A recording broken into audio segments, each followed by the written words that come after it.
A poor girl with a baby hides from the rain in a luxury car. But when the young billionaire finds her, she pleads, "Please let me stay just a little while. My baby brother is sick." And when he looks at the child, his eyes fill with tears. The rain just would not stop. Big, heavy droplets pounded the dark asphalt of the parking lot as Drew adjusted his coat collar, trying in vain to shield himself from the water. It was almost 9 at night, and the corporate office building, where he worked, was practically deserted. Only a few lights remained on in the top floors, people like him, who had forgotten how to go home before the sky turned dark. Drew sighed, staring at the downpour through the glass doors. His car was parked only about 100 feet away, but at that moment it seemed miles off. He considered waiting for the rain to let up, but something told him it would be a long wait, like so many others in his life. At least the loneliness is more comfortable at home, he thought, clutching his briefcase against his chest and running into the rain. The water soaked through his clothes almost instantly. His prized Italian shoes splashed into puddles as he awkwardly hurried toward the vehicle. His hands trembled from the cold when he finally pressed the alarm button. The car's lights flashed twice, like a welcoming beacon in that damp, dark night. He opened the door and tossed the briefcase onto the passenger seat before climbing in. For a moment he felt relief from escaping the rain. Then the reflection in the rearview mirror made his heart skip a beat. 2 eyes were watching him from the back seat. Drew froze, hand still on the door handle. His breath caught in his throat as he tried to process what he was seeing. Slowly, very slowly, he turned around. That was when he saw them. A little girl, perhaps 5 or 6 years old, with dark hair clinging to her forehead from the dampness, was holding a bundle of blankets close to her chest. Her wide eyes reflected the same fear Drew felt, but there was something else there. Determination. "Please," she whispered, clutching the bundle tighter. "Don't yell." Drew opened his mouth, but no sound came out. He then realized the bundle was moving. A baby. The girl was protecting a baby. How did you get into my car?" he finally managed to say, still struggling to believe what he was seeing. "The door wasn't locked," she answered simply, as though that explained everything. "My baby brother's sick. He has a fever." Drew looked around, searching for an adult, some sign that this was a prank or a misunderstanding. The parking lot was deserted, only the merciless rain falling harder now. "Where are your parents?" he asked, trying not to sound intimidating, though he himself was scared. The girl pressed her lips together and did not reply. She just shook her head slightly, in a gesture that to Drew seemed far older than her fragile appearance suggested. "Look," he went on, you can't go around getting into people's cars like this. I need to call the police." "Or just a little while," she interrupted, her voice wavering for the first time. "Let me stay just a little while, until the rain stops and he gets better. Please." The baby stirred in the blanket and began to cry softly. It was a fragile sound, almost drowned out by the rain. The girl immediately began rocking him with a technique that seemed to have been practiced hundreds of times. "Shh, Toby. It's okay. Shh."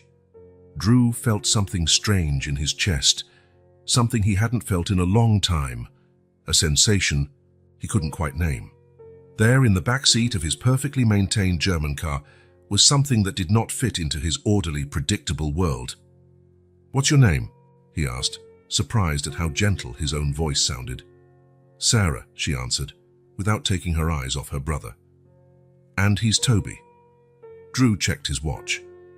It was 9:07 p.m., a typical Tuesday night that suddenly had nothing typical about it. The rain now pounded hard on the car's roof, creating a wall of sound between that moment and the rest of the world. "Sarah," he said her name slowly, as though testing how it sounded. "I can't just take you with me. It would be kidnapping, you understand? I have to call the authorities." She looked up then. There was something in that gaze, not just fear or pleading. It was a deep understanding of how the world works, the kind no child should have. "If you call them, they'll separate us," she said softly. "They tried before. I promised my mom I'd always take care of Toby." It was the mention of the mother that broke something inside Drew. That word, mom, caused a fracture in the defenses he had so carefully built over the years. The baby coughed, a worrying sound that echoed in the car's enclosed space. Drew knew what he was supposed to do. There were procedures for situations like this, numbers to call, agencies to contact. The right path was clear and obvious. But as he looked at those two children in the back seat of his car, something stronger spoke within him. "You said he has a fever." Sarah nodded, relieved that he was listening. "How long has it been?" "Since yesterday," she replied, pulling back the blanket a bit to show the baby's face. "I gave him the medicine I had, but it's all gone now, and it's raining too much." Drew glanced again at the empty parking lot. The rain gave no sign of letting up anytime soon. He turned to the steering wheel, placed his hands on it, and stayed like that for a few seconds, feeling his heart pound as an internal battle raged within him. "Just for tonight," he said at last, without turning around. "I'll take you both to my place. Give the baby a warm bath, and first thing tomorrow we'll figure this out."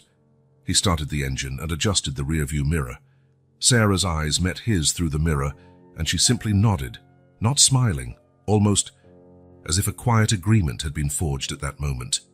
Drew drove out of the lot cautiously, slower than usual. At every stoplight, he glanced at the mirror to confirm it was all real, that two children were indeed in the back seat of his car. The city glistened under the nightlights, drenched by rain. People hurried along the sidewalks, trying to shield themselves as best they could from the storm. The world carried on normally, unaware that inside that particular car, something extraordinary was happening. "Where were you before you got into my car?" Drew asked, trying to break the uncomfortable silence. "At the park," Sarah replied simply. "Under the big slide." Drew felt a pang in his chest as he imagined the two children huddled under a playground structure, while rain poured around them. How long had they been there, and before the park? Silence. From the corner of his eye in the mirror, he could see Sarah looking out the window now, avoiding his gaze. "Okay," he said softly. "You don't have to tell me now." They continued the trip in silence. Drew lived in a penthouse on the east side of the city, an upscale modern apartment that rarely welcomed visitors. A place that perfectly reflected the emptiness of his life, impeccable, organized, and cold. When he finally parked in the building's garage, Drew realized the logistical problem he faced. How would he get two children, one a sick baby, upstairs, without arousing suspicion? "Sarah," he said, turning to look at her directly for the first time, "I need your help right now. We'll use the private elevator. If anyone asks, you're my niece, okay? And Toby is your baby brother. You came to visit me. Do you think you can do that?" She nodded seriously. There was no trace of childish playfulness in that gesture, only the solemnity of someone who fully grasped the risks. Drew grabbed his briefcase and got out, quickly opening the back door. Sarah was already ready, holding Toby firmly in her small arms. He hesitated, holding out his hands. Can I carry him? He must be heavy for you." To his surprise, Sarah pulled away, slightly shielding her brother. "I can manage," she said, with a conviction that allowed no argument. Drew didn't insist. He led them to the elevator, typing in the access code with trembling fingers. Once inside the metal cabin, all three remained silent as they ascended to the 28th floor. The baby let out a tiny whimper, and Sarah automatically began to rock him, murmuring soothing words with endless patience. When the elevator doors opened directly into the apartment's foyer, Drew couldn't help noticing how Sarah scanned everything with alert eyes. It wasn't admiration he saw in her gaze, but a practical assessment, like she was mentally mapping the place, spotting exits, safe areas. "Do you live alone?" she asked as he unlocked the door. The question took him by surprise because of its perceptiveness. "Yes," he answered, switching on the lights and revealing the spacious living room. "Just me." The apartment had little personality beyond the expensive furniture and the stunning view of the city. No photos on the walls, no toys forgotten in corners, no sign that anyone besides one solitary man lived there. "Come," Drew said, guiding them to the guest room. "You can stay here." The room had never been used. The king-size bed still had its original sheets creased from packaging. Drew opened the closet and found extra blankets, still in their plastic wrappings. "I'll make something for the baby to eat." What does he eat?" he asked, suddenly aware of how little he knew about children. "He still drinks milk," Sarah explained, carefully placing Toby on the bed. "But he also eats mashed fruit and other soft foods." Drew nodded, absorbing the information. "And you? Are you hungry?" Sarah did not answer immediately. Her eyes were fixed on her brother, whose breathing seemed slightly rapid. "He's really hot," she said, touching the baby's forehead with the back of her hand. "He needs medicine." Drew felt a surge of panic. What did he know about fevers in babies, about dosages of children's medication, about anything related to kids for that matter? "I'll call a doctor," he decided, pulling out his phone. "No." Sarah exclaimed, alarmed. "They'll ask questions, want documents, call social services." Drew stopped, phone in hand. She was right. Any doctor would ask questions he couldn't answer. "I have a friend," he said after a moment's thought. "He's a doctor and can be discreet. We can trust him." Sarah seemed to weigh the information, analyzing risks like an adult would. "Is he going to take us away?" "No," Drew assured her, though he had no solid basis for the promise. "He'll just check on Toby, help with the fever." While he dialed Marcus's number, his personal doctor, who usually did house calls for hangovers or exhaustion from long work hours, Drew watched Sarah move efficiently around the baby. She unwrapped the blanket, checked his diaper, adjusted his tiny outfit, all with a skill that was startling for her age. Marcus picked up on the third ring. "Drew? Trouble sleeping again?" "No, it's different this time. I need you to come to my apartment. Bring your pediatric kit." A brief pause on the other end. "Pediatric?" Marcus's voice sounded puzzled. "Drew, are you all right?" "Yes, I'll explain when you get here. It's important, Marcus. And I need you to be discreet." Another silence, longer this time. "I'll be there in 20 minutes. Drew hung up and turned his attention back to Sarah and Toby. The baby seemed restless, shifting uncomfortably. "I'll get you something to eat while we wait for the doctor," he said, heading to the kitchen. He opened the fridge and stared at its pitiful contents. Some leftover takeout, a half-finished bottle of wine, a few tomatoes wilting in the vegetable drawer. Nothing suitable for children. He found a carton of long-life milk in the cabinet and some cereal in another. It was the best he could do for now. When he returned to the room, he found Sarah sitting on the bed, holding Toby in her arms. The baby was whimpering softly, and she was humming a simple tune, rocking him gently. "The doctor's on his way," Drew said, placing a bowl of cereal and a glass of milk on the nightstand. "You should eat something." Sarah looked at the food, then at Drew. There was hesitation in her eyes. "Go ahead," he reassured her, interpreting her look. "I'm not going to take Toby away from you." Slowly, Sarah arranged the baby at her side on the bed, positioning him carefully among pillows so he wouldn't roll over. Only then did she pick up the bowl and start to eat. Methodically, spoonful by spoonful, as if rationing each bite. Drew sat down in the armchair in the corner, watching them. He had so many questions he wanted to ask, so many alarm bells going off in his mind.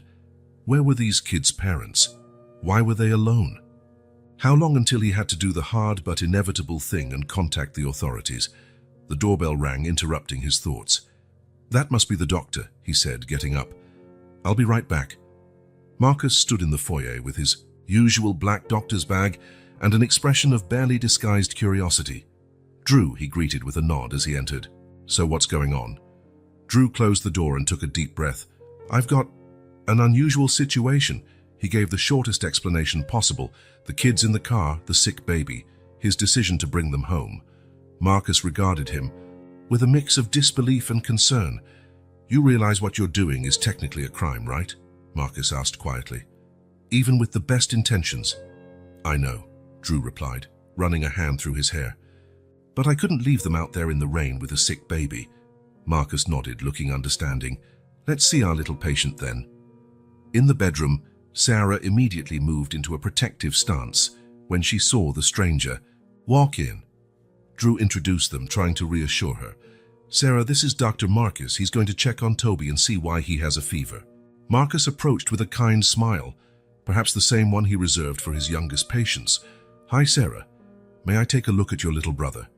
She didn't reply verbally, but shifted slightly, giving him just enough space to examine the baby. Her eyes never left the doctor's hands. The checkup was quick and professional. Marcus took Toby's temperature, checked his ears, throat, lungs. It's an ear infection, he finally diagnosed. Quite common in babies his age. It's nothing serious, but he needs antibiotics. He opened his bag and removed a few medication bottles. This one's for the fever, he explained, handing the first to Drew. And this is the antibiotic. The dosages are on the label, but I'll write them down to make it easier. Drew took the meds, feeling the weight of responsibility he was now shouldering. How long until he's better? The fever should subside in the next 24 hours. The antibiotic course is for 10 days.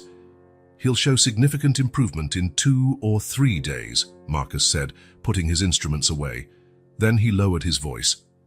Drew, you have to think about what comes next. You can't just... I know. Drew cut him off, speaking quietly as well. I'll deal with it. I just need a little time. Marcus glanced at Sarah, who stood alert, listening to every word exchanged between the adults. If you need anything, call me, he said, handing a card to Sarah. My number's here for Toby, okay? She took the card carefully, as though it was something precious.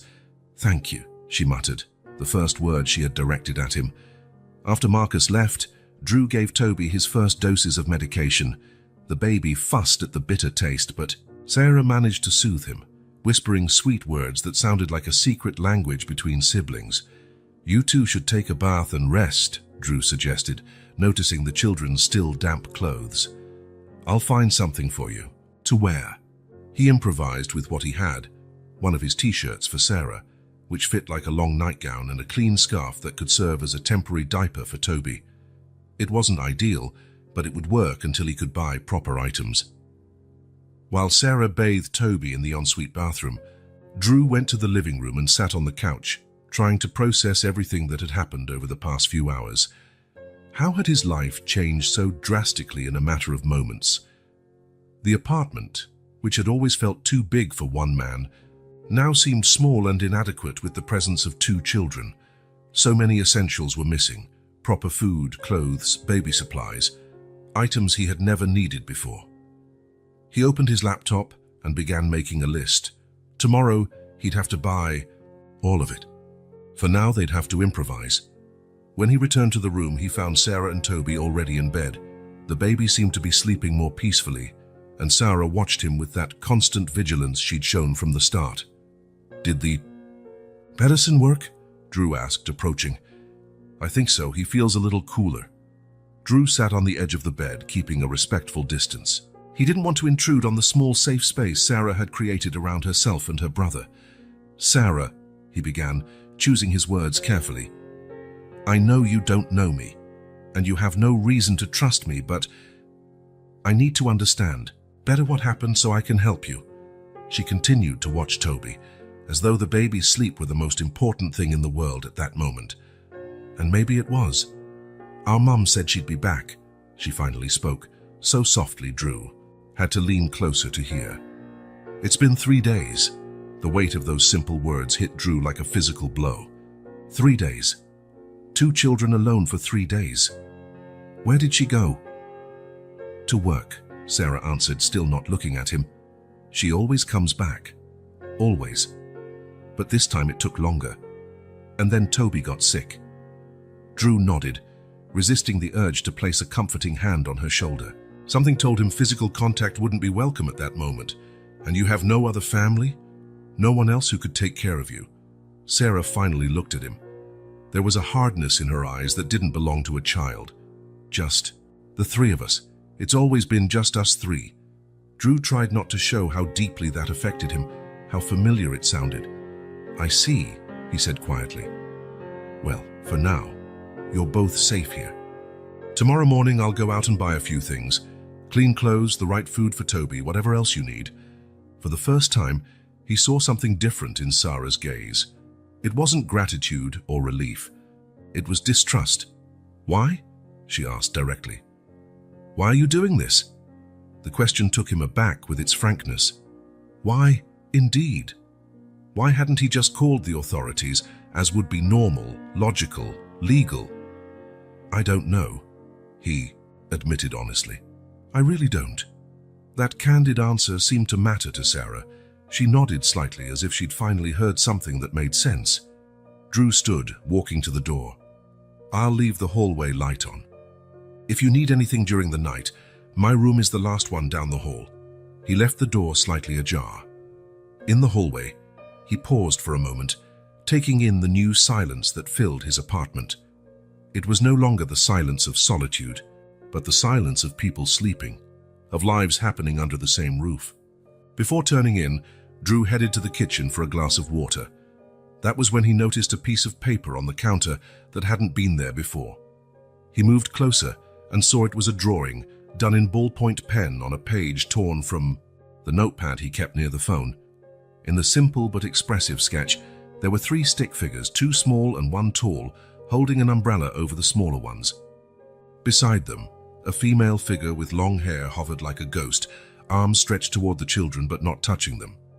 Drew sat on a high stool in the kitchen, holding the drawing with care, as though it might disintegrate at the slightest touch. That single pen stroke revealed more than hours of conversation ever could.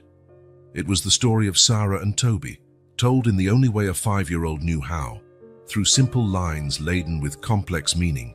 The mother who had left, but whose arms still reached for her children, and now him, the stranger with the umbrella temporarily shielding them from the storm. Drew folded the paper carefully and slipped it into his shirt pocket. Tomorrow would be another day with hard decisions to be made. But that night, at least that night, 2 children were sleeping safely under his roof, and for a reason he still did not fully understand, it made his apartment feel, for the first time in years, like a home. 3 days had passed since Drew found Sarah and Toby in his car. 3 days of a completely new routine improvised between bottles, medications, and bedtime stories read from children's books hastily purchased. Toby's fever had subsided as Marcus predicted. The baby now smiled more, made those cheerful sounds typical of children his age. Even Sarah seemed less tense, although her eyes still carried that constant alertness. Drew checked the calendar on his phone as he sipped his coffee. Monday. Inevitable. He had delayed going back to work for 3 days, claiming a severe cold, but he couldn't postpone it any longer. The presentation for the new investors couldn't be rescheduled again. I have to go to the office today, he said to Sarah, who was eating cereal at the kitchen island. The spoon stopped midway between the bowl and her mouth. Are you coming back? She asked bluntly, in that disarming honesty that always caught him off guard. Of course I'm coming back, Drew promised, feeling a pang in his chest at how legitimate that worry was. It's just for the day. I'll be back in the late afternoon. Sarah resumed her meal, but something had changed in her posture, an almost imperceptible tension in her small shoulders. What about us? She asked after a few moments. Drew had thought about this in the dead of night while staring at his bedroom ceiling. He couldn't just leave 2 children alone in his apartment, but he couldn't take them to the office either. And he still wasn't ready to do what exactly? Hand them over to the authorities? The very thought gave him an unnamable anxiety. I hired a nanny, he explained, trying to sound casual. She's experienced in caring for kids. She'll stay with you until I get back. We don't need a nanny, Sarah said, frowning. I know how to take care of Toby. Drew moved closer, sitting on the stool next to her. It was the first time they'd been so physically close. I know you do, Sarah. You take better care of him than many adults would, he said gently. But you're also a child. You deserve to play, draw, do kid things. The nanny will help with the heavier tasks. She still didn't look entirely convinced, but didn't argue further. Instead, she asked, what is she like? The nanny. Her name is Eleanor. She's older, experienced. My secretary recommended her.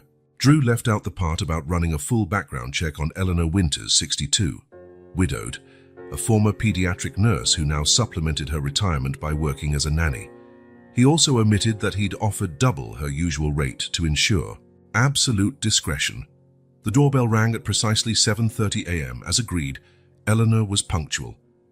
Good morning, Mr. Carter, she greeted when Drew opened the door. Her voice was calm, almost melodious.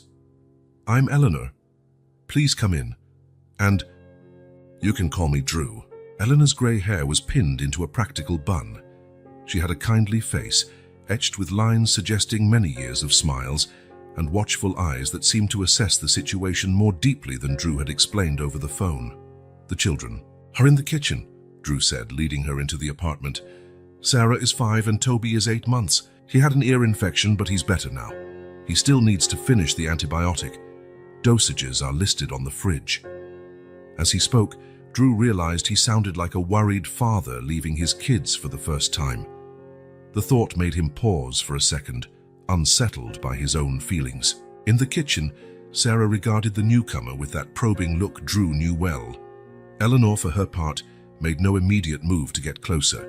She simply smiled and sat a respectful distance away. "Hello, Sarah. I'm Eleanor, and that little guy must be Toby," she said, waving to the baby in the high chair. "He likes mashed banana in the morning," Sarah informed, testing the woman's reaction, "and he can't stay on his back for too long or he might choke." "Thank you for telling me," Eleanor replied earnestly. "You seem to know your brother's preferences very well." Something about this exchange seemed to ease some of Sarah's tension. Drew seized the moment to finish the instructions. "There's food in the fridge, diapers in the bedroom, and my number is on this contact list," he said, handing a paper to Eleanor. "If anything at all happens, call me right away. Anything." "Don't worry, Drew, I'll take good care of them," Eleanor assured him. Drew nodded, grabbed his briefcase, and headed for the door. He paused for a moment, looking back. Sarah watched him with an expression he couldn't quite decipher. "I'll be back soon," he promised. During the drive to the office, Drew felt strangely torn. Part of him was relieved to return to his familiar routine of predictable challenges, meetings, and conference calls. Another part, however, felt restless, like he was leaving something important behind. The morning dragged on through a series of meetings that normally would have absorbed all his attention. Today, however, his mind wandered. Every few minutes, he checked his phone for any notification, message, anything. "Drew, are you with us?" came Michael's voice, snapping him back to the conference room. "Sorry, can you repeat the question?" Michael frowned, obviously noticing something off in his behavior. "I asked if you approve the new marketing strategy for the third quarter." "Oh, yes, it seems good," Drew answered, knowing his response was too vague. At lunchtime, instead of going out with colleagues as he usually did, Drew stayed in his office. He picked up the phone several times, almost calling home before stopping himself. "They're fine," he told himself. "Eleanor knows what she's doing." As the afternoon wore on, his restlessness grew. He came up with an excuse to leave early, a fictitious doctor's appointment he had forgotten to mention. Traffic seemed particularly slow that afternoon. Drew drummed his fingers on the steering wheel, annoyed at every red light, every stop. When he finally parked in his building's garage, he hurried to the elevator, almost running. Opening his apartment door, he was greeted by a momentary silence, followed by the sound of small footsteps running down the hallway. Sarah appeared, halting when she saw him. Her eyes lit up in a way Drew had never seen before. "You came back," she exclaimed, and before he could reply, she rushed toward him and wrapped her arms around his waist. Drew froze, startled by the sudden gesture. For a second, his arms hung in midair, unsure. Then, slowly, he encircled Sarah's small shoulders in a gentle hug. A surge of emotion hit him so strongly, he almost lost his balance. He couldn't remember the last time anyone had shown such genuine joy at his return. "I promised I would come back, didn't I?" he managed, his voice sounding rougher than usual. Sarah let go and pulled him by the hand. "Come see. We made something for you." She led him to the living room, where Eleanor sat on the rug with Toby. The baby let out a happy squeal when he saw Drew, waving his little arms. It was such a surprisingly domestic scene, as if they had always belonged there. "We had a very productive day," Eleanor remarked, getting to her feet. "Little Toby is completely recovered from his infection, and Sarah has been an excellent helper." Sarah dashed to the coffee table and picked up a sheet of paper. "I drew this for you," she said, holding it out to Drew. He accepted it carefully. It was more detailed than the previous one, a drawing of 3 figures holding hands. A tall one, clearly him, and 2 smaller ones, Sarah and Toby, all smiling, in front of a big house that vaguely resembled his building. Above them, a bright sun occupied the corner of the page. In the other corner, a female figure looked on from a distance, as in the earlier drawing.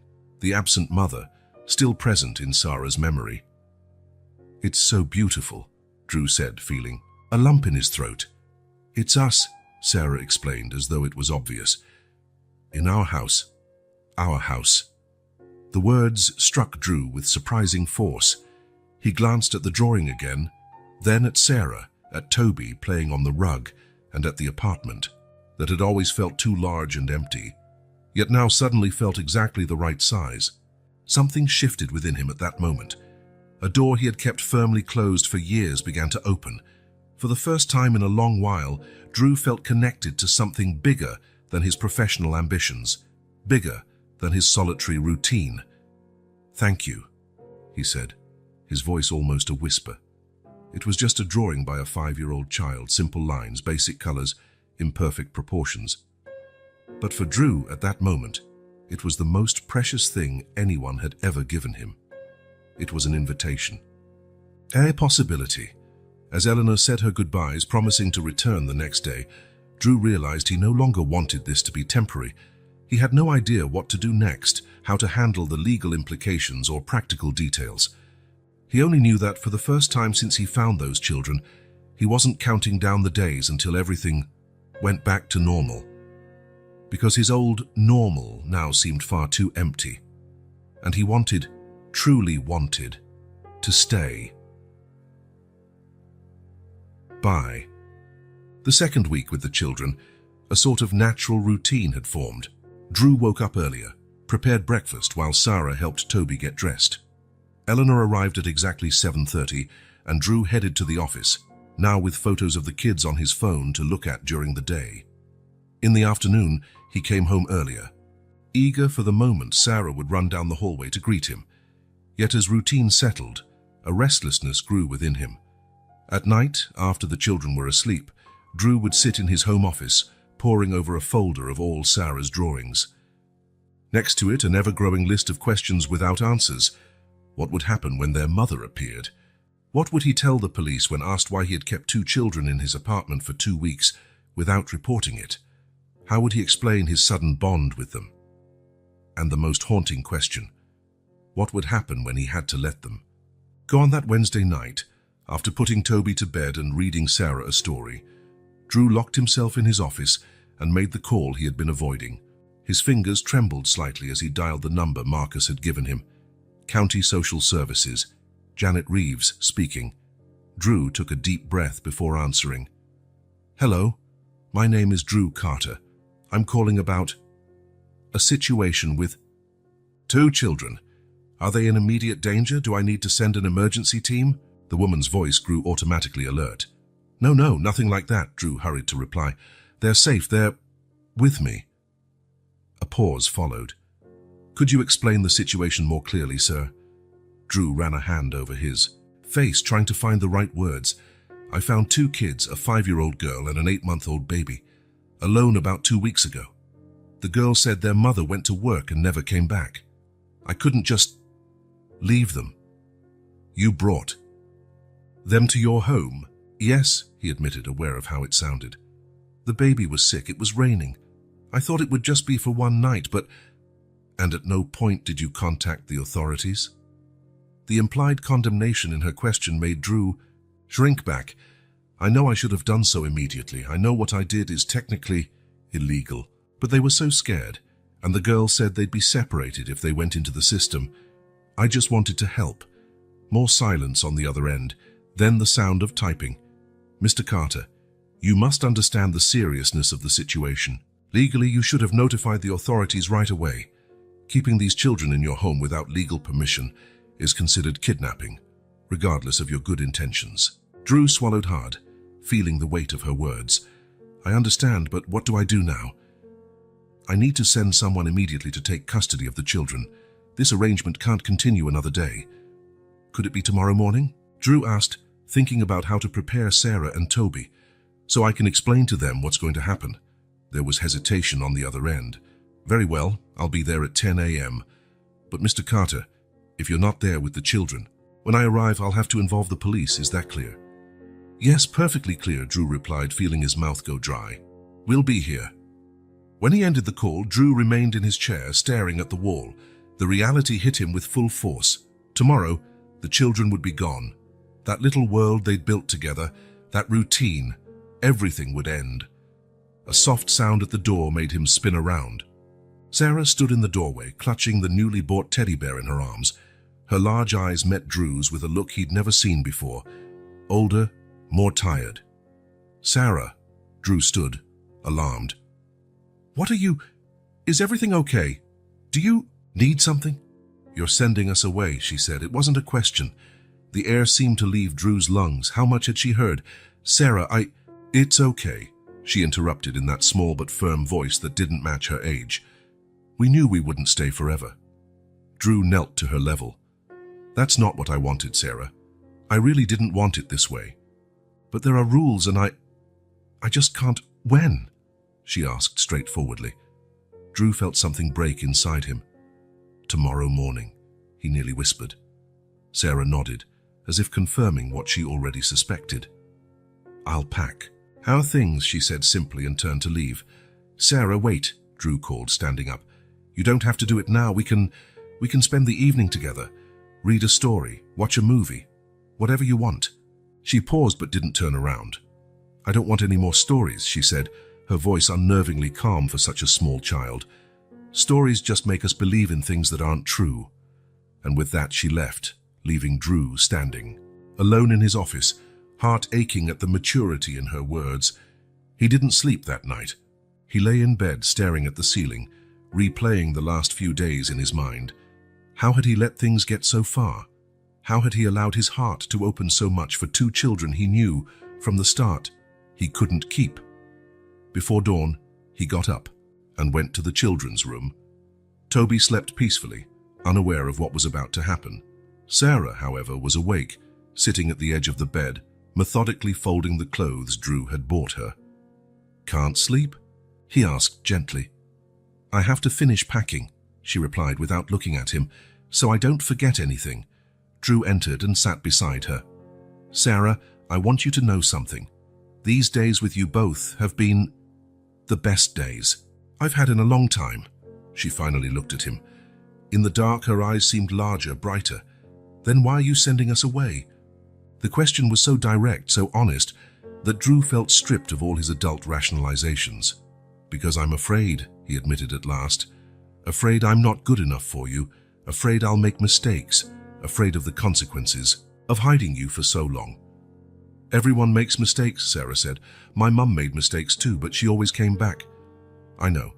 I hope she comes back to you soon." "You're not coming back, are you?" she asked. And for the first time, Drew saw tears in her eyes. "I'll try," he said, knowing it was an empty promise. "I'll do what I can to stay in touch." Sarah only nodded, returning to folding her clothes. Drew realized there was nothing more to say. No words could ease what was coming. "Do you want me to help?" he offered. She shook her head. "No. I can do it. I always can." Drew felt the weight of those words. How many times had this child had to be self-sufficient? How many times had she been forced to be strong when she should have just been a child? When morning came, Drew was already in the kitchen making breakfast. Pancakes because Sarah liked them. One last gesture, a desperate attempt to soften the blow he himself was delivering. Sarah appeared soon after, already fully dressed, carrying Toby in her arms and a small backpack on her shoulders. "I made pancakes," Drew said, trying to sound cheerful. "Thank you," Sarah replied politely, sitting down with Toby in his high chair. She ate in silence, helping her brother with small pieces of pancake and wiping his mouth with a neatly folded napkin. Drew watched, memorizing every detail. The way Sarah blew gently on Toby's milk before giving it to him. How she dabbed his mouth with the napkin, the sound of Toby's laugh when something amused him. Details that would soon be mere memories. At 9:45, Drew heard the intercom. A package had arrived at the front desk. He went down to fetch it, leaving the children alone for a few minutes. When he returned, he found Sarah in the living room. She had placed Toby on the rug with some toys, and now sat on the sofa, writing something on a piece of paper. Drew approached quietly, noticing she was drawing. Realizing his presence, Sarah quickly folded the paper and slipped it into her pocket. "It's a surprise," she said. "For later." Before he could respond, The doorbell rang. 10 on the dot. Janet Reeves was punctual. Drew took a deep breath. Trying to summon courage. That must be the social worker, he said to Sarah, who was already picking up Toby. The girl nodded solemnly. I know. Drew opened the door. Janet Reeves was a woman in her 50s, with brown hair lightly streaked with grey and determined but kind eyes. She wore a professional blazer and carried a folder of documents. Mr. Carter, she greeted formally. Yes. Please come in, Drew replied, stepping aside. Janet entered, her eyes immediately finding Sarah and Toby in the living room. Hello, she said, crouching to Sarah's level. You must be Sarah. And this handsome little guy is Toby, right? Sarah nodded silently. My name is Janet. I'm a social worker. Do you know what that means? It means you take care of kids who have nowhere else to go, Sarah answered, her voice small but resolute. That's right, Janet confirmed, casting a brief look at Drew before turning back to the girl. I'm going to take you and your baby brother somewhere safe until we can find your mom or another family member. Will we stay together? Sarah asked immediately, fear breaking into her voice. For the first time, Janet hesitated only a fraction of a second before replying. We'll do our best to keep you together, sweetheart. It wasn't a promise, and Drew saw that Sarah noticed. The girl clutched Toby more tightly. Mr. Carter, Janet said, turning to Drew, I'll need you to tell me exactly how you found the children. You'll also need to sign some documents. Drew nodded, accompanying Janet to the kitchen while Sarah stayed with Toby. For the next 20 minutes he recounted everything in detail, the encounter in the car, the 2 weeks together, everything he knew about their circumstances. Janet jotted it all down, occasionally asking additional questions. I understand your concern, Mr. Carter, and your good intentions, she said at last. But you realize the proper procedure would have been to notify the authorities at once, don't you? Yes, Drew admitted. I wasn't thinking clearly. The children appear well cared for, which I'll note as a mitigating factor in my report. But I can't ignore that you kept 2 minors without official oversight for 2 weeks. Drew nodded, accepting the reprimand. What happens to them now? They'll be taken to a temporary shelter while we look for their mother or other relatives. If we can't find anyone, they'll enter the system for adoption or foster care. What if? Drew began, voice faltering. What if I wanted to apply for foster care? Janet studied him for a moment. It would be a long process, Mr. Carter. Background checks, interviews, home assessments. And given the irregular circumstances of how you initially took custody, there would be additional complications. I understand, Drew said, feeling the last thread of hope snap.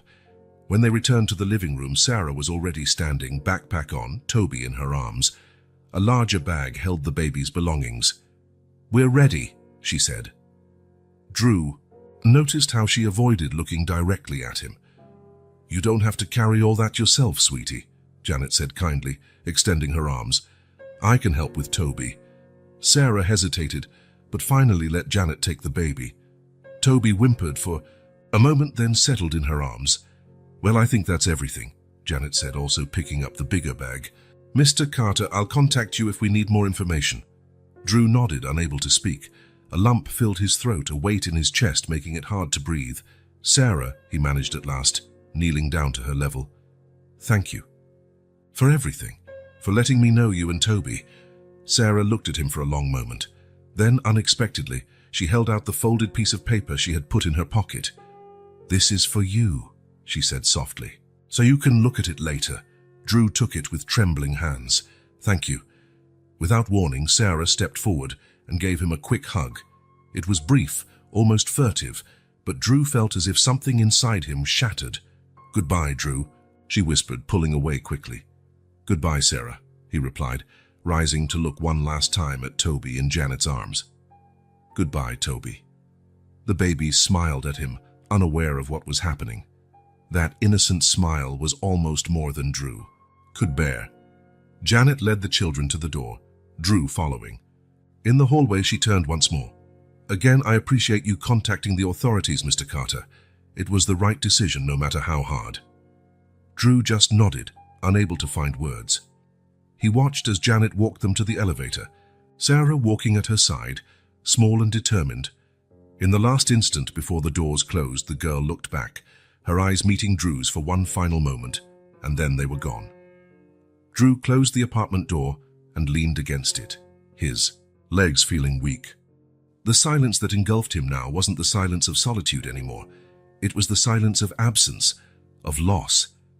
With trembling hands, he unfolded the paper Sarah had given him. It was a drawing done in colored markers he'd bought for her. 3 figures, Drew, Sarah, and Toby. But unlike her earlier drawings, this time Drew was shown from behind, walking away from the 2 children. Below, in carefully formed letters, was written, "Thank you for everything, don't worry about us." Drew stood still for several moments, staring at the drawing. A whirlwind of emotions washed over him, and he let himself absorb every line, every color, every heartbreaking word. At last, he folded it carefully and slipped it into his shirt pocket near his heart. He looked around the apartment, at the forgotten toys, at Toby's high chair in the kitchen, at Sarah's drawings still stuck to the fridge. There was nothing else to do now but hope somehow the children would find the home they deserved, and live with the knowledge that for 2 brief weeks he almost had the courage to be that home. 3 days had passed since Sarah and Toby left. For Drew, it felt more like 3 years. The first morning after the children were gone, he woke up in a panic, thinking he'd heard Toby crying. In a confused moment, he rushed out of bed before remembering the baby was no longer there. No one was. On the second morning, he lay there staring at the ceiling, avoiding the clock that normally told him it was time to start the routine with the kids. At 7:30, the intercom stayed silent. Eleanor was no longer coming. There was no one to care for.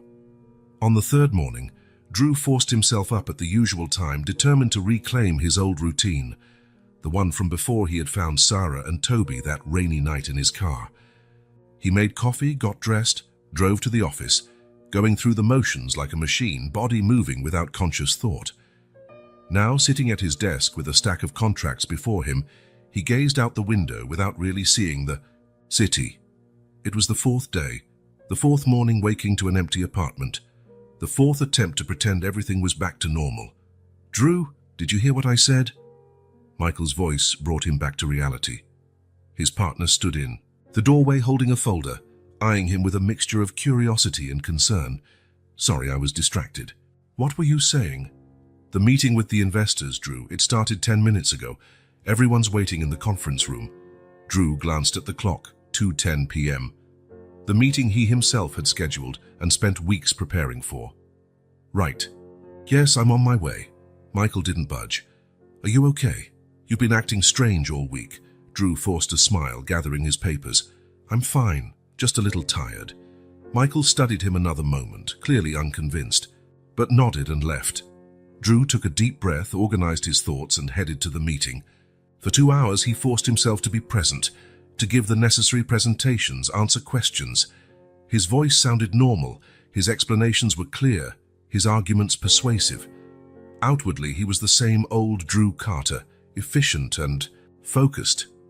Inwardly, something had changed fundamentally. By 5 o'clock, when he would normally be at peak productivity, Drew was already packing up. In recent days, the idea of staying late at the office had lost all appeal. What once felt like dedication now just felt like an escape, and not even work could distract him from the void waiting for him at home. "Leaving early again?" his assistant asked, trying to hide her surprise. "Yes, I have some things to take care of," he answered vaguely. "Oh, I almost forgot," she said, handing him a slip of paper. "The social worker called. She left this number for you to call her back." Drew took it, heart pounding. "Janet Reeves, could there be news about the kids?" "Thank you, Alice. I'll call her right now." He returned to his office and shut the door, dialing the number with trembling fingers. "County Social Services, Janet Reeves speaking." "Janet, it's Drew Carter. I got your message." "Ah, Mr. Carter, thank you for calling back. I reached out to let you know we located a relative of the children." Drew's stomach dropped. A relative who? An aunt on their mother's side who lives in another state. She had no idea her sister had gone missing, but she's agreed to take the children temporarily. How are they?" A short pause before Janet responded. "They're adjusting. Sarah is quite withdrawn, which is to be expected. Toby seems fine." Drew wanted to ask more. Whether Sarah mentioned him, if she asked why he hadn't fought for them, if they told her anything. But no words came. "There's something else," Janet continued. We found a lead on their mother's whereabouts. It appears she might have been hospitalized after an accident. We're looking into it." "I see," Drew said, feeling a strange mix of hope for the children and personal emptiness. If their mother was alive, they might soon be reunited. That would be best for them, of course, but it also meant they'd be even further from his life. "Thank you for letting me know. You seem to genuinely care about these kids," Janet observed. "That's uncommon in most cases I handle." Drew didn't know how to respond. There was a moment of silence before Janet spoke again. "Anyway, that was all. Have a good afternoon, Mr. Carter." "You too." Drew hung up and stared at the phone. The news should have cheered him up. The children were with family and their mother might be alive. So why did he feel that weight in his chest? He drove home on autopilot, barely registering his route. Opening his apartment door, he was greeted by the silence, once neutral, now deafening in its emptiness. Drew placed his briefcase on the console by the entrance and made his way to the kitchen. He opened the fridge, stared at its contents for a moment, then shut it again without taking anything. On the door, Sarah's drawings had been removed. He had carefully stored them in a folder, but the colorful magnets that had held them up remained like ghosts of an interrupted life. He poured himself a glass of water and walked to the living room, dropping heavily onto the sofa. He turned on the TV just for the noise to fill the silence. He landed on a children's channel, where bright cartoons danced across the screen. Drew froze for a moment, recalling Sarah sitting on this exact sofa, watching that exact show, patiently explaining the storyline to Toby, who was more interested in drooling on his own fingers. He quickly changed the channel, stopping on a news broadcast. More comforting, more adult, more alone. Hours later, Drew woke with a start. He had dozed off on the couch, still in his work clothes. The apartment was dark except for the bluish glow of the TV, now playing some late-night infomercial. He rubbed his eyes, trying to get his bearings. The digital clock on the stereo read 11:47 p.m. Standing up, he stretched his stiff muscles. As he did, his foot bumped something under the couch. He bent down to see what it was. A colored pen. One of those he had bought for Sarah. It must have rolled under there without anyone noticing. He picked it up, turning it over in his hands, remembering how Sarah would grip her pens with such intense concentration. On an impulse, Drew pulled the couch away from the wall a few inches, searching for any other forgotten objects.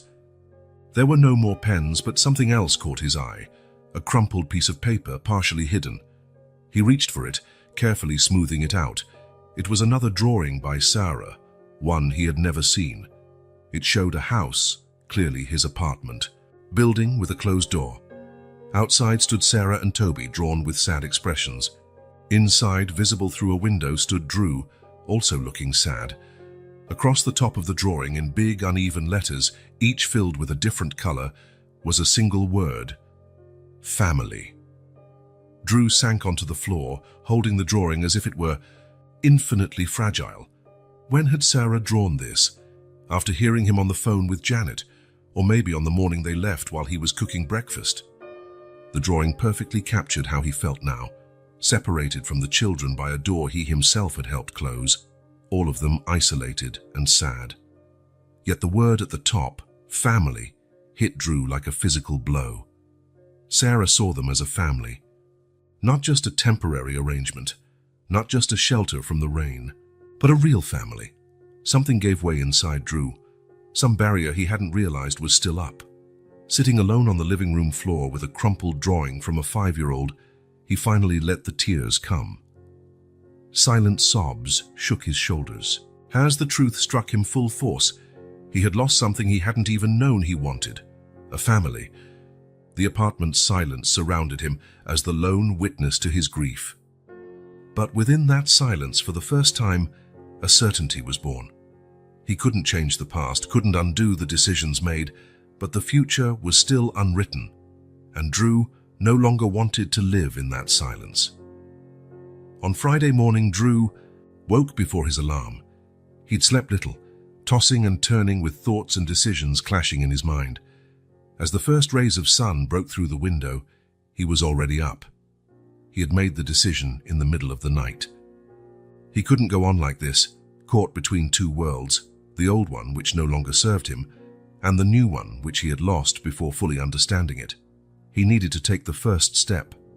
He took a quick shower and dressed carefully, choosing casual clothes instead of his usual suit.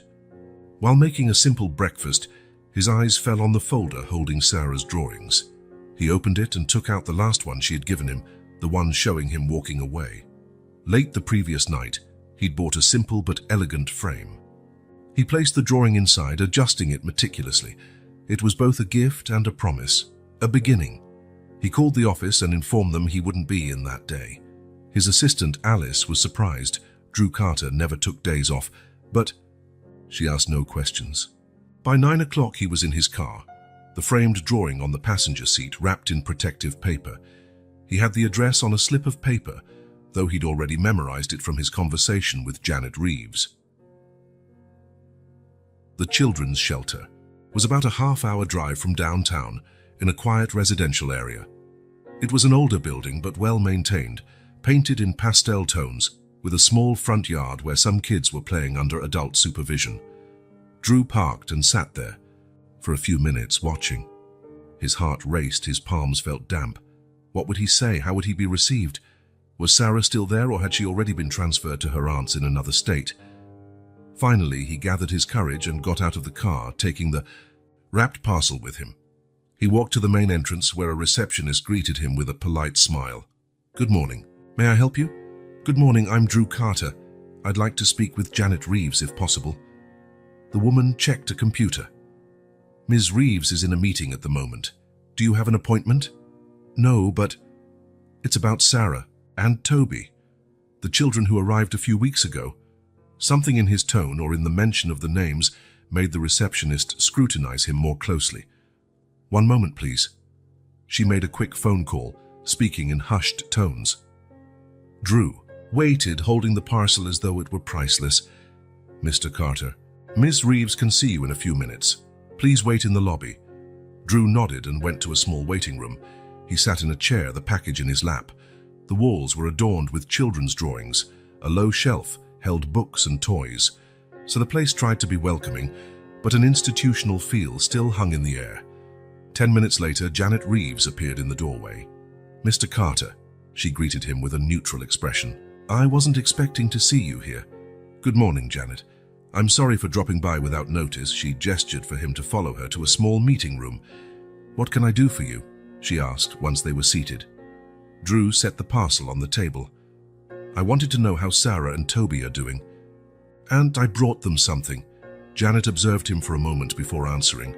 "Toby is adapting well. He's a resilient baby, like most that age. As for Sarah..." Janet hesitated slightly. "It's been tougher. She's very quiet, talks little, doesn't really interact with the other children."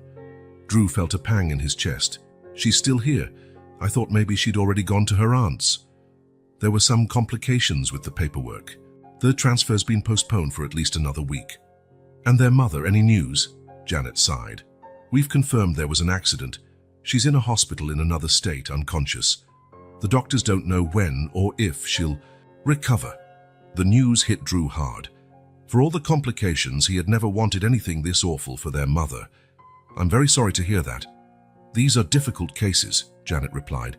"Now, about your visit."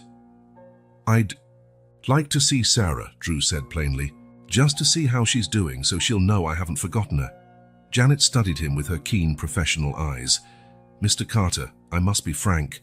I mentioned your name to Sarah a few days ago, asked if she'd like a visitor. She said no." The words felt like a punch in the stomach. Drew looked away, trying to hide how it hurt him. "I see.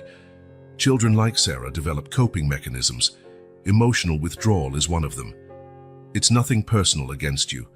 Drew nodded, not trusting his voice to speak. After a moment, he gently slid the package toward Janet. "I still want her to have this. It's the drawing she gave me before leaving. I framed it." Janet took the package. "I'll make sure she gets it." Drew pulled an envelope from his jacket pocket. "And this too, please. It's just a note." Janet accepted the envelope, looking at Drew with an expression that now held a trace of compassion. "You know, Mr. Carter, in all my years of social work, I've rarely seen anyone so affected by such a brief encounter with children who aren't theirs. Drew didn't know what to say. How to explain that those 2 weeks had changed something fundamental inside him. How to put into words the connection he felt, the emptiness he now carried. "May I ask what you wrote?" Janet asked, indicating the envelope. "Just that I'm here, that if she wants to see me, I'll come every day." Janet frowned slightly. "Mr. Carter? I won't force her," Drew clarified quickly. "I won't insist on seeing her against her will. I'll just sit in the garden outside on the bench. If she wants me, she'll know where to find me. If she doesn't, I'll respect that." Janet seemed to weigh the situation. "All right, I'll give her your gift and your note. As for waiting in the garden, our outdoor space is partly public. I can't stop you from sitting there as long as you respect the rules and the privacy of the other children." "Thank you," Drew said, standing. "That's all I ask." That afternoon, Drew sat on a bench in the shelter's small garden. From there, he could see children of various ages playing, but Sarah wasn't among them. He made no move to enter the building or approach any staff. He just sat, waiting. After 2 hours, he got up and left. He would come back the next day, and he did. On Saturday morning, Drew was on the same bench again. He brought a book to pass the time, but couldn't focus on the words. His eyes kept scanning the playground for that little figure he knew so. Well, Sarah didn't show up. On Sunday, he returned again. This time, he brought a small coloring book and crayons, leaving them with the receptionist for Sarah. No note, no demands. Just the gift and his steady presence on the bench. Monday, he asked for another day off from work. Tuesday as well. Wednesday, he worked in the morning and came to the shelter in the afternoon. Thursday and Friday were the same. Over the weekend, he spent entire days on that bench. A week went by. Then another. Drew kept showing up, always with small gifts, a teddy bear reminiscent of the one Sarah had left behind, a letter sharing mundane details of his day, a small music box. Some of the shelter staff began to recognize him, waving from a distance. The children playing in the garden sometimes watched him curiously. 1 or 2 approached, asking what he was doing there. "Waiting for a friend," he'd answer with a gentle smile. On the 10th day, Janet Reeves came to the bench where he was seated. "She asked about you today," Janet said without preamble. Drew's heart leapt. "What did she say?" "She asked if you were still coming. She said she saw you from the window." "And what did you tell her?" "The truth, that you've been here every day, leaving presents for her." Drew nodded, not trusting himself to speak. "Mr. Carter," Janet continued in a softer tone than usual, "I can't promise anything. Sarah's been through a lot in her short life. Trust doesn't come easily to her." "I understand," Drew said. "I'm in no rush." Janet nodded and walked away, leaving him alone on the bench again. On the 14th day, Drew arrived a bit later than usual. He'd had an important meeting he couldn't postpone. By the time he got to the shelter, it was already past 4 in the afternoon. He made his way to his usual bench, carrying a small bag. Inside was a new sketchbook and colorful markers. He was so focused on organizing the gift that he didn't notice the small figure standing a few yards away, watching him. When he finally looked up, his heart seemed to stop. Sarah was there, staring at him. Time froze as their eyes met. Sarah remained motionless, her fingers gripping the hem of her blue t-shirt. She looked thinner, Drew noted, or perhaps the shirt was just too big for her. Her hair was pulled into a simple ponytail, different from the more elaborate braids Eleanor used to style for her. More than her physical appearance, it was her expression that had changed, more guarded, more closed off. Those 15 days seemed to have built new walls around her. Drew didn't move. He didn't want to scare her away now that she was finally here. He simply sat there, the gift in his hands, waiting. Sarah broke the silence first. "Why did you come?" she asked, her voice small but firm. The question, so direct, so fundamental, caught Drew off guard. He had rehearsed so many explanations for when he finally saw her again, but now they all felt hollow compared to the simplicity of that question. He took a deep breath and answered with the only truth that mattered. "Because I realized you two are my family." The words hung in the air between them, weighted with a significance neither had previously dared to name. Sarah didn't react immediately.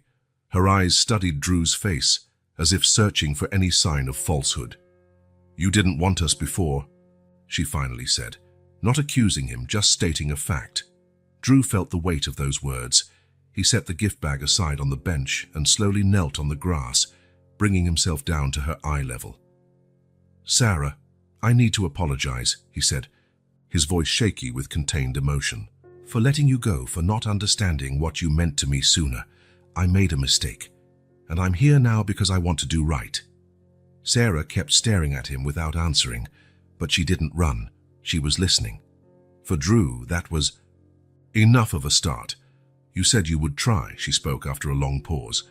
But you didn't try. You called her and you didn't fight for us. Her accusation was fair, and Drew didn't attempt to defend himself. You're right. I should have fought harder. I should have said no when the social worker came to take you away. I should have done everything differently. You lied, Sarah went on, her voice gaining a little volume. You said we could stay, that everything would work out. Drew felt each word like a small blade cutting through the defenses he'd built up over years. Yes, I lied. Not on purpose, but I did. I thought I was doing the right thing, following the rules. But I was wrong. A small crease formed between Sarah's eyebrows. Grown-ups always follow the rules, she said, surprisingly bitter for someone so young, even when they're dumb. Sometimes rules are important, Drew replied softly, but sometimes what matters most are the people, and I chose the rules over you. That was my greatest mistake. Sarah looked away for the first time, gazing at the ground. It doesn't matter now. We're leaving next week to go live with my aunt. Drew felt that same pang in his chest. Janet had mentioned the impending transfer, but hearing it from Sarah made it more real, more painful. Is it far? He asked. Another state, Sarah replied. I'll have to go to a new school, everything different again. There was a resignation in her voice that didn't fit a 5-year-old. A resignation that instability was normal. Sarah, Drew said, carefully choosing his words, I know I have no right to ask you for anything, but if you could give me another chance, a chance to show you I can be different, that I can be better. How? She challenged. Are you going to fight the social worker? Tell my aunt we can't go? If I have to, yes, Drew replied, surprising even himself with his determination. I'll do whatever it takes, the legal way this time, the right way, but I'll fight for you. Sarah studied him for a long moment before speaking. I don't believe in promises anymore. Her words struck Drew like a physical blow. How could a child so young have already lost something as fundamental as believing in promises? I understand, he said quietly. Then I won't promise, I'll show you. Every day, until you leave, I'll be here. And if you do leave, I'll find out where you are and keep trying. Not because I promised, but because it's what I want to do. A slight quiver passed over Sarah's lower lip. For a moment it seemed like she might cry, but she quickly regained control. How's it going to be? She asked, a new vulnerability in her tone. If we come back? Drew felt a spark of hope at that question. Honestly, I don't know exactly. I know I'll have to make changes. Learn a lot. Make mistakes, probably. But we'll figure it out together. What if my mom comes back? The question hung between them, laden with significance. Drew knew from Janet that her mother's condition was uncertain, but Sarah clearly lacked the full picture. Then, we'll be really happy she returned, he said honestly. Your mom will always be your mom, Sarah. Nothing will change that. But what about you? I'll still be here. One way or another, I'll still be part of your life if you'll let me. Sarah seemed to consider his words, her gaze drifting to the bench where Drew had spent the last 2 weeks waiting. Why didn't you give up? She asked. Nobody stays that long. Her question went right to the heart of everything. Drew could have offered many explanations about commitment, responsibility, redemption. But only one truth mattered. Because when you left, I realized my life without you didn't make sense anymore. That apartment wasn't a home without Toby's laughter, without your drawings on the fridge, without you running to greet me after work. Sarah took a small step closer, lessening the distance between them.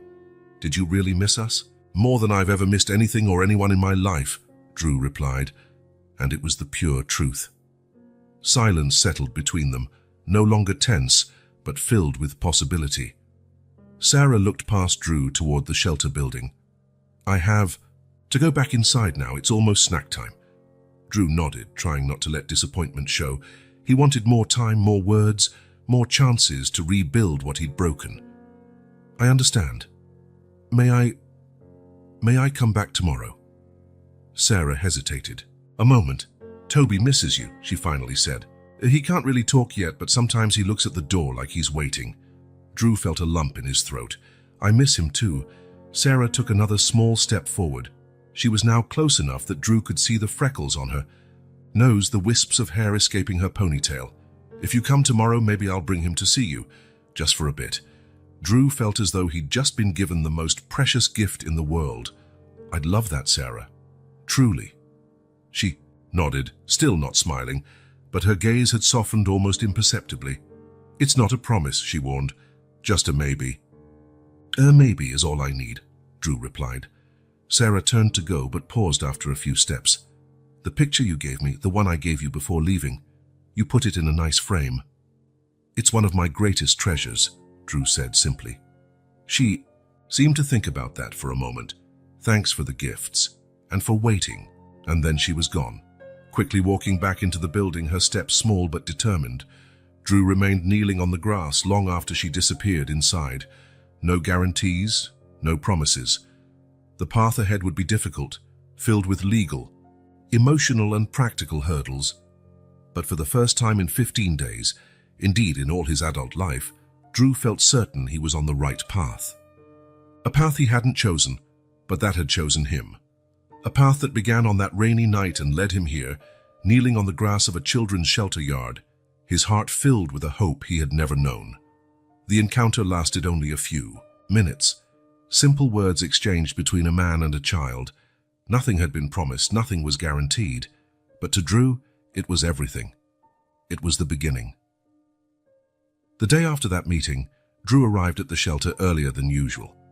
He brought a small basket of fresh fruit and 2 carefully chosen children's books. He sat on the same bench, trying to tamp down the anxiety in his chest. Would Sarah come? Would she bring Toby, as she'd hinted?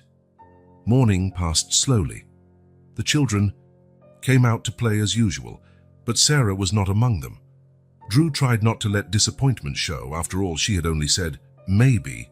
It wasn't a promise. It was nearly lunchtime when he finally saw her. Sarah stood by the building's door, half hidden, watching him from a distance. She didn't approach or wave. She just observed him. Their eyes met briefly, and he gave her a small smile. After a few minutes, she disappeared inside again. On the 3rd day, she appeared once more. This time, she stood closer, leaning against a tree about 30 feet from the bench. Drew waved discreetly. She did not wave back, but also didn't move away. I brought some apples, Drew said loudly, trying to sound casual. Those little red ones you liked. Sarah didn't respond, but she did glance at the basket for a moment before looking back at him. I also have a new book. It's about a girl who finds a dragon in her backyard. I thought you might like it. No verbal response, but Drew noticed she took a tiny step forward. You don't have to come over if you don't want to, he continued. I can leave it at reception like the other gifts. Sarah hesitated, glancing toward the building and then back to Drew. Can I just look at it up close?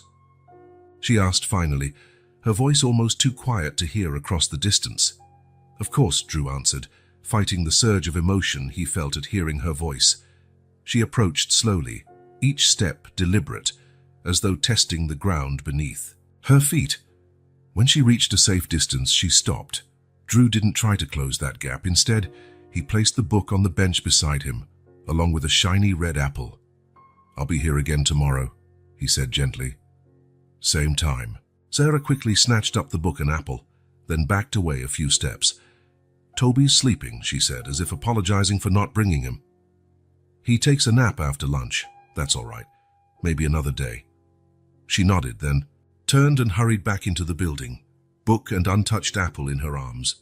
The following days followed a similar pattern. Each time Sarah appeared, staying a bit longer, getting a bit closer. On the 6th day, she sat on the other end of the bench, leaving a considerable space between them. On the 7th, she ate one of the pears Drew had brought, waiting until he took a bite of his first. On the 8th day, she brought Toby. Drew's heart nearly stopped when he saw her emerge from the building with the baby in her arms. He had grown a little in those days. His face looked rounder, and he had more hair, soft golden curls like a little halo. "He was asking about you," Sarah said as she drew near, though they both knew Toby could barely say a few words. It was her way of saying she was ready for this step. "Hi, buddy," Drew greeted gently, staying seated on the bench to avoid startling them. "You've gotten big." Toby eyed him curiously, then broke into a sudden smile. A wide grin of recognition that made something in Drew's chest both break and mend at once.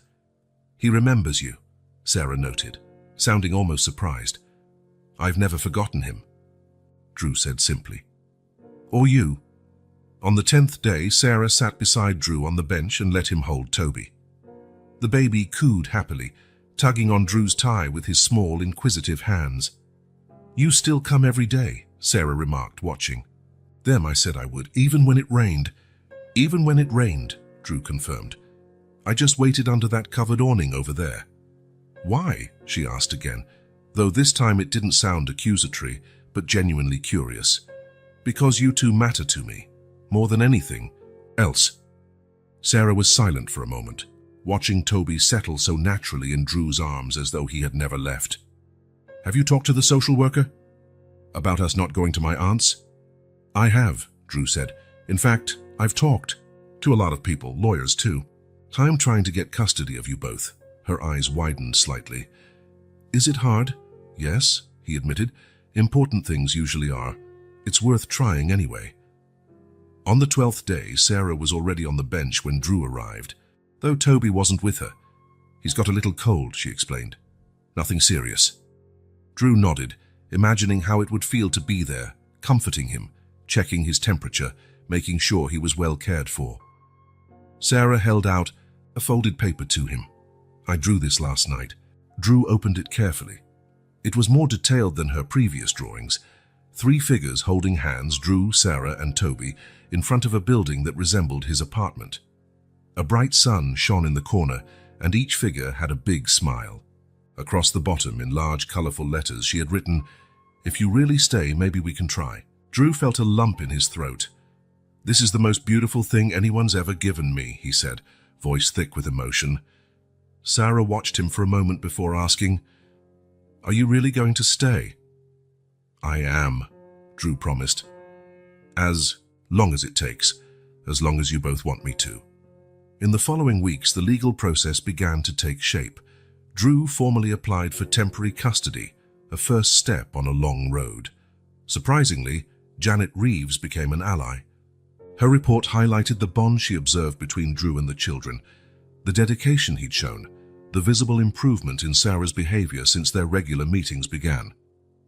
"It'll be a long process," she warned during a meeting in her office. "We'll have interviews, psychological evaluations, home visits, and there's still the matter of the children's mother." "I understand," Drew said. "I'm ready to do whatever it takes."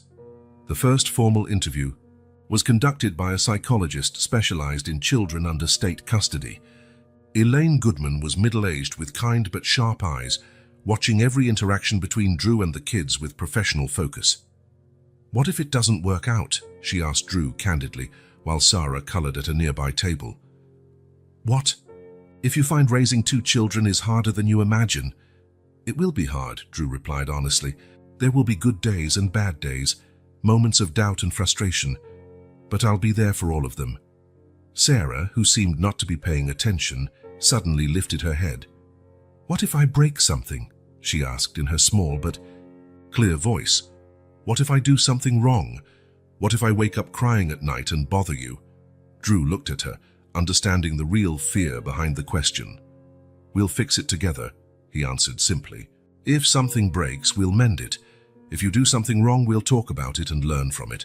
If you wake up crying, I'll be there to hold you." Elaine took note, clearly moved by the exchange. Supervised visits soon turned into short outings to the park, the zoo, a children's bookstore. Drew rediscovered the city through Sarah's eyes, noticing details he'd never seen. Ducks in a pond, the shapes of clouds, the texture of gravel underfoot. His apartment was also transforming. One room was painted a soft green, with forest-themed wall decals.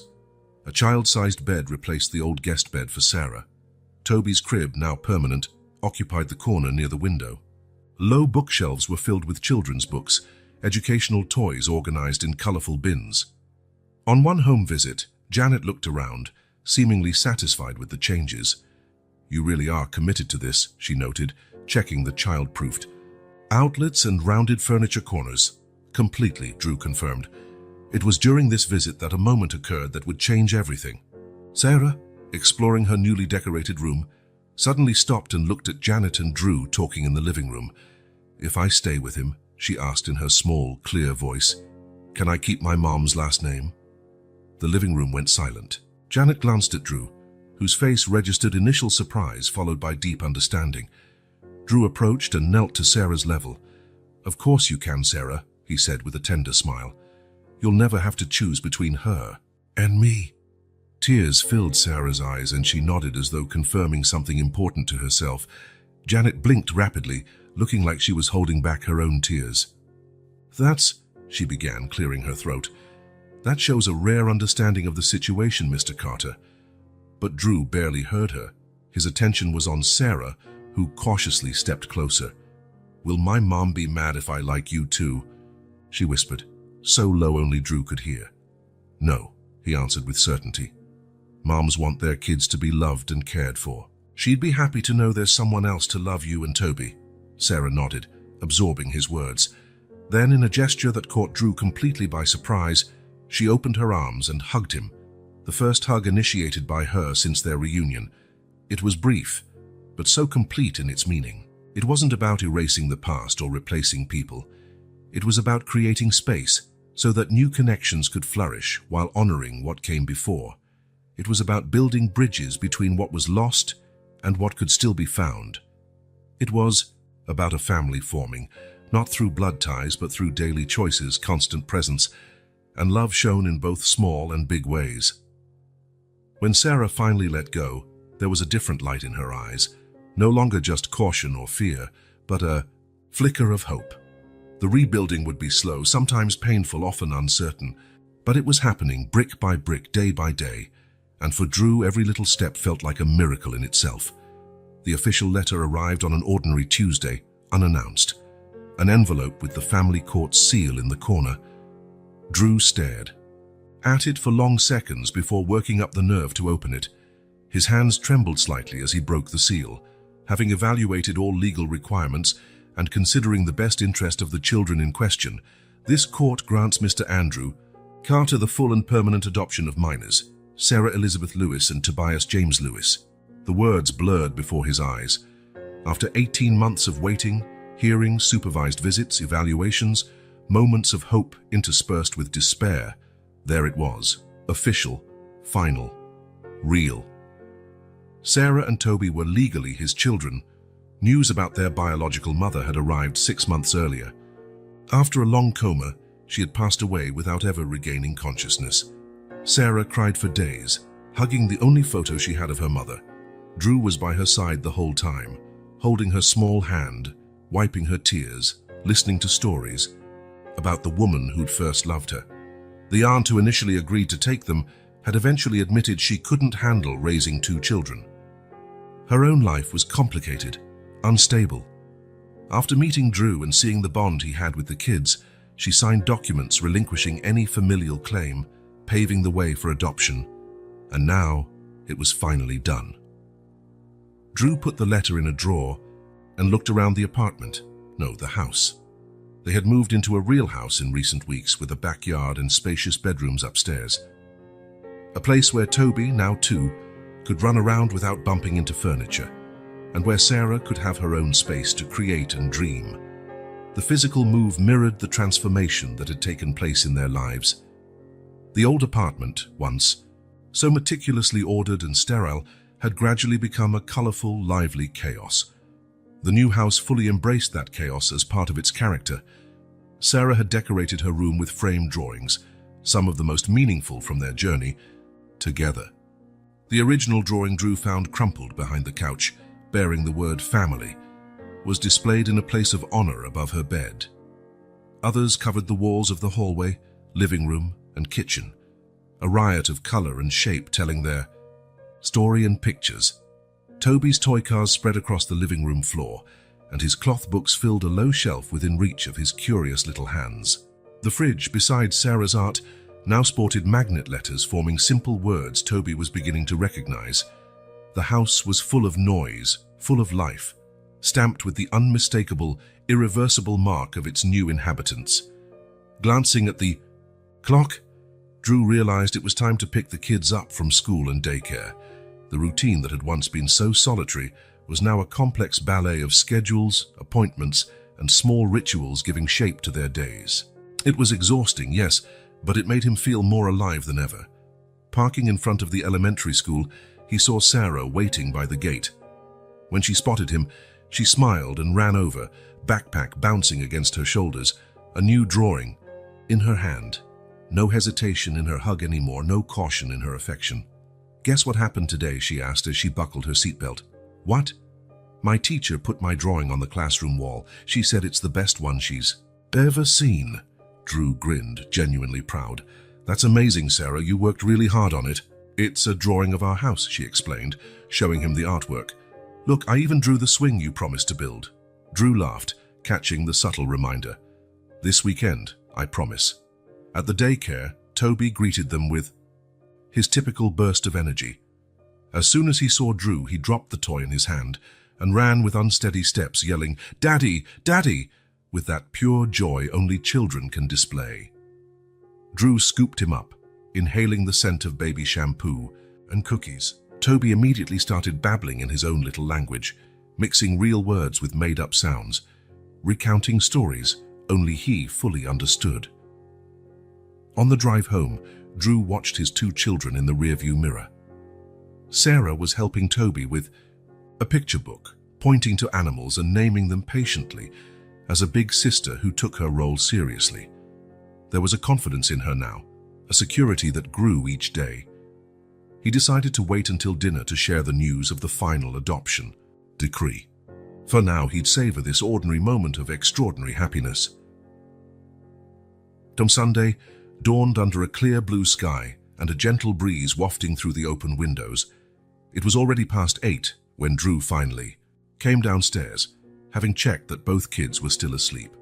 Saturday nights usually meant staying up later than usual, resulting in lazy Sunday mornings.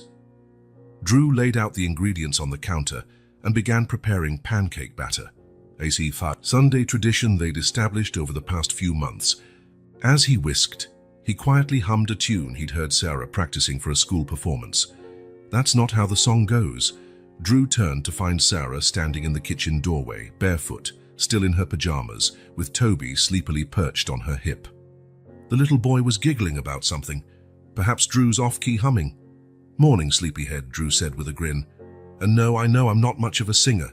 Sarah rolled her eyes but smiled, setting Toby in his high chair. "Hungry," Toby declared, patting his small hands on the table. "Pancakes coming right up," Drew promised, pouring the first round of batter into the hot skillet. While the pancakes cooked, Sarah went to the fridge for juice. She passed by a shelf displaying various photos in colorful frames. She paused to straighten one, the three of them at the zoo, standing in front of the elephants, Toby in Drew's arms, Sarah with a melting ice cream cone, all of them beaming at the camera. Next to it, other pictures told the story of the last few months. Sarah holding Toby at his first birthday party with Drew, a snapshot of Drew reading a bedtime story with a child on each side, them building a snowman in winter, Sarah proudly showing off the first tooth she lost. The house was now filled with these little proofs of shared life, captured memories, preserved moments, a story being written day by day. "You know what the best day of the week is?" Sarah asked, taking a seat at the table. "Sunday?" Drew guessed, placing a plate of pancakes in front of her. "Yep, because we spend the whole day together." Drew felt that now familiar tightening in his chest, not of sadness or anxiety, but of a happiness so complete it almost hurt.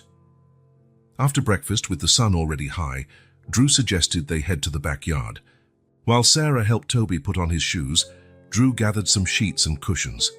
"Are we making a fort?" Sarah asked, eyes lighting up at the sight of the materials. "The best fort ever," Drew confirmed.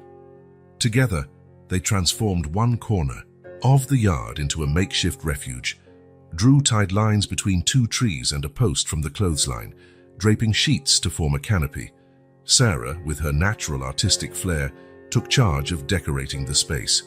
"We need lights," she declared, running inside and returning with a box of colorful holiday lights they'd used for Christmas. The real magic happened when they were done. The sheet fort, glowing with colored lights, filled with soft cushions and a fuzzy blanket on the ground, looked straight out of a fairy tale. Toby was the first to crawl inside, giggling whenever the lights danced on his face. Sarah followed, arranging the cushions into a cozy little nest where both settled in. Drew lingered outside, smiling at the scene. Then Sarah's voice called to him from inside the fort. "You live here now too. You can't stay outside." Something about that sentence, her specific choice of words, touched Drew deeply. He ducked down and crawled in, lying beside them, with Toby nestled in between. For a while, they just rested in silence, gazing at the gently swaying sheet roof, listening to distant birdsong and the occasional laughter of neighboring kids. "Drew," Sarah spoke quietly in that intimate space. "Yes? Are we really a family now?" The question hung in the air, laden with meaning. Drew turned to look at her and saw the seriousness in her eyes, the need for assurance, for certainty, in a world that had taught her far too soon that nothing was truly permanent. He smiled, reaching out to gently brush a strand of hair from her face. "We are whatever we choose to be," he said softly, "and I choose to be yours, forever." Sarah studied him for a long moment, as if searching for any flicker of doubt. Finding none, she scooted closer and hugged him, Toby babbling happily between them. In that moment, stretched out in a makeshift fort in the backyard of a house that finally felt like home, with two children who had come into his life by chance and now formed its center, Drew realized the perpetual restlessness he'd felt all his adult life, the constant need to move, to seek, to flee, was gone. For the first time, no part of him was running. No part of him wanted to be anywhere else. He was exactly where he belonged, finally home, finally whole. The journey hadn't been easy or straightforward. There would still be many challenges ahead, plenty of tears, plenty of doubts. Real life didn't provide neatly wrapped, happily ever afters, but in that moment of imperfect perfection, Drew knew with absolute certainty it had all been worth it. Every hesitant step, every fear, every barrier overcome, each had been part of the path leading him here, to his home, to his family, to the place where his heart could finally rest. If this story touched your heart, subscribe to the channel and turn on notifications so you don't miss the next ones. Leave a like because it helps this story get recommended to more people. See you in the next story.